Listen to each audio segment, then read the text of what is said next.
एक बड़ी पुरानी कहावत है, कहते हैं जब तक जियो कर्ज करो और घी पियो। कुछ वैसा ही हाल पाकिस्तान के साथ हो रहा है। पाकिस्तान पर कर्ज का पहाड़ अपने चरम पर पहुंच गया है। पाकिस्तान का कुल कर्ज और देनदारी अब 81.2 ट्रिलियन रुपए पहुंच गया है। पाकिस्तान के कर्ज में पिछले साल 27% की तेजी आई है। पाकिस्तान पर चढ़ा ये कर्ज का पहाड़ अब नई सरकार के सामने बड़ी मुसीबत बनने जा रहा है। पाकिस्तान में चुनाव के बाद अभी तक सरकार बनने को लेकर तस्वीर साफ नहीं है। स्टेट बैंक ऑफ पाकिस्तान ने अपनी ताजा बुलेटिन में सोमवार को देश के कुल कर्ज और देनदारी के बढ़ने का खुलासा किया है। पिछले एक साल में पाकिस्तान के कर्ज में 17.4 ट्रिलियन रुपए की वृद्धि हुई है। पाकिस्तान केंद्रीय बैंक के अनुसार कुल कर्ज और देनदारी अब 81.2 ट्रिलियन पहुंच गई है। इसमें 4.6 ट्रिलियन रुपए की देनदारी है। पाकिस्तान पर दिसंबर 2022 से लगभग हर दिन औसतन 48 अरब रुपए का कर्जा बढ़ता चला गया है। ये पाकिस्तान में हर महीने के लिहाज से सबसे ज्यादा कर्ज बढ़ने वाले दिनों में से एक है। इन महीनों में 5 महीने केयर टेकर सरकार के रहे हैं, जिसके मुखिया अनावरुल हक काकर लगातार विदेश दौरों पर घूमते रहे हैं और देश पर कर्ज का पहाड़ बढ़ता चला गया है। पाकिस्तान में चुनाव के बाद अब नई सरकार के गठन के लिए रस्साकसी चल रही है। बिलावल भुट्टो और नवाज शरीफ के बीच सह और मात का खेल चल रहा है। इस चुनावी खेल में असली खिलाड़ी इमरान खान है। कप्तान इमरान खान ने जेल से ही पाकिस्तान सेना प्रमुख को अपनी ताकत का परिचय करा दिया और अब वो असली किंग मेकर बन गए हैं। पाकिस्तान में कोई भी सरकार बने, लेकिन उसके सामने कर्ज का संकट बहुत बड़ा होने जा रहा है। पाकिस्तान के वित्त मंत्रालय ने भी खुलासा किया है कि साल 2022-23 के बीच में कर्ज का भार बहुत ज्यादा बढ़ गया है। ये वही साल है जब शहबाज शरीफ के नेतृत्व में पाकिस्तान में सरकार बनी थी। अब पाकिस्तान के हर नागरिक पर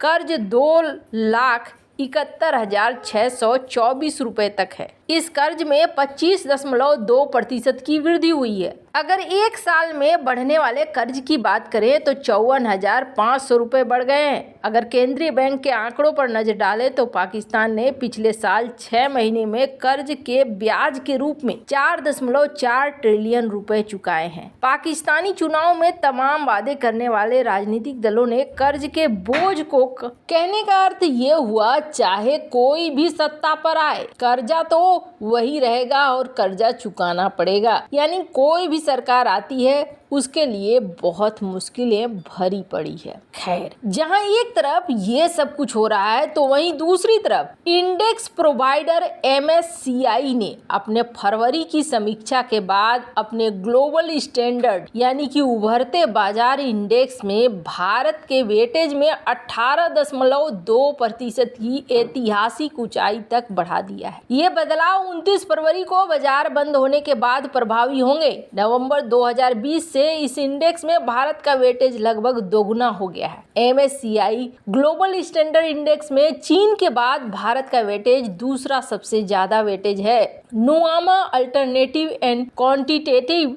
रिसर्च ने अपने एक नोट में कहा है कि इस बढ़त का श्रेय 2020 में भारत के स्टैंडर्डाइज्ड फॉरेन ओनरशिप लिमिट घरेलू इक्विटी बाजार में लगातार रैली, दूसरे उभरते बाजारों विशेष रूप से चीन के खराब प्रदर्शन को दिया जा सकता है। नुआमा का कहना है कि घरेलू संस्थागत निवेशकों के तरफ से हो रहे लगातार निवेश, विदेशी पोर्टफोलियो निवेशकों की मजबूत भागीदारी के साथ भारत के लिए 2024 के शुरुआती हिस्से में ही MSCI ग्लोबल स्टैंडर्ड इंडेक्स में 20% वेटेज को पार करने की संभावना है। MSCI ने अपने फरवरी की समीक्षा में बिना किसी कटौती के अपने ग्लोबल स्टैंडर्ड इंडेक्स में 5 भारतीय स्टॉक जोड़े हैं। इसके विपरीत इस इंडेक्स प्रोवाइडर ने 5 को जोड़ते हुए 66 चीनी स्टॉक को हटा दिया है।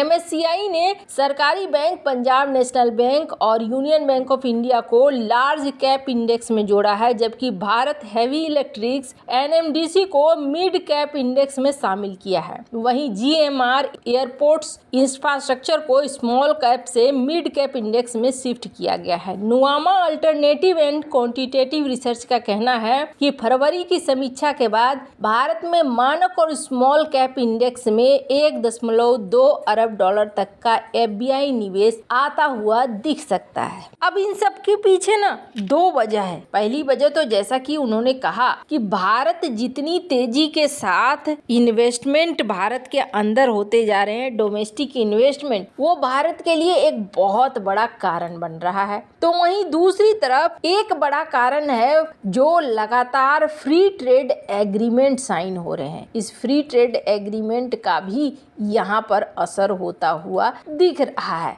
स्क्रीन पर मिंट की एक रिपोर्ट देख सकते हैं आप, और इस रिपोर्ट में क्या कहा जा रहा है? इस रिपोर्ट में कहा जा रहा है कि जो डोमेस्टिक फ्लो है वो बहुत ज्यादा हो रहा है। दिसंबर महीने में ही पिछले साल 66,135 करोड़ का अकेले का डोमेस्टिक यानी कि घरेलू निवेश हुआ था। घरेलू लोगों को भी अपने मार्केट पर भरोसा हो रहा है और मार्केट के बढ़ते हुए शेयर पर भरोसा हो रहा है, और इसका असर इंटरनेशनल मार्केट पर भी देखने को मिल रहा है। जैसे जैसे भारत के शेयर मार्केट का मार्केट कैप बढ़ रहा है, हाल ही में इसने हांगकांग को पछाड़ दिया, तो ऐसे में निवेशकों का भरोसा भी बढ़ता जा रहा है। और दूसरी सबसे बड़ी बात ये कही जा रही है कि चाइना के अंदर से भरोसा घटता जा रहा है, और इस घटते भरोसे के अनुसार ज्यादातर कंपनियां यहाँ पर पहुंच रही हैं। आपको बता दें, एक समय था, एक ज़माना था जब भारत के मार्केट को लोग लेकर बहुत ज़्यादा क्रिटिसाइज किया जाता था और चाइनीज स्टॉक मार्केट को ही सबसे अच्छा बताया जाता था। स्क्रीन पर एक आर्टिकल देख सकते हैं, फोर्ब्स इंडिया का ये आर्टिकल है। इस आर्टिकल में इसी बात का उल्लेख किया गया है कि किस तरीके से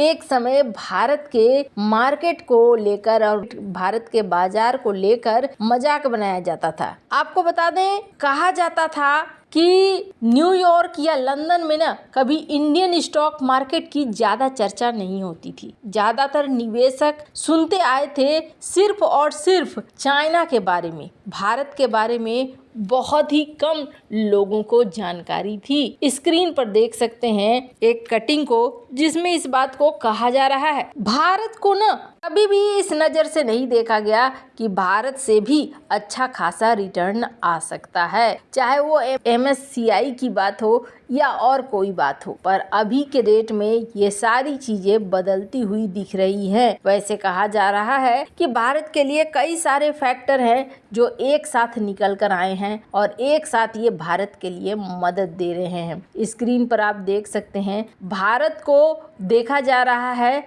कि अगर आगे बढ़ने की बात कही जाए तो भारत काफ़ी रफ्तार से यहाँ पर आगे बढ़ता हुआ नजर आ रहा है, और भारत के पीछे पीछे साउथ कोरिया है, साउथ कोरिया के पीछे चाइना या हांगकांग है, और इसके बाद ताइवान, इंडोनेशिया, मलेशिया है। ये पिछले साल की जुलाई की रिपोर्ट है ब्लूमबर्ग की। खैर, यही वजह है कि भारत के शेयर बाजार में भी एक अलग किस्म की बढ़ोतरी देखने को मिल रही है। जो कभी मजाक बना करता था वो आज की डेट में जी से आगे निकल रहा है। खैर, आपको क्या लगता है इन सब मामले में? आपकी क्या राय है? कमेंट कर जरूर बताएं। जल्द मिलते हैं अगले वीडियो में नई खबर के साथ।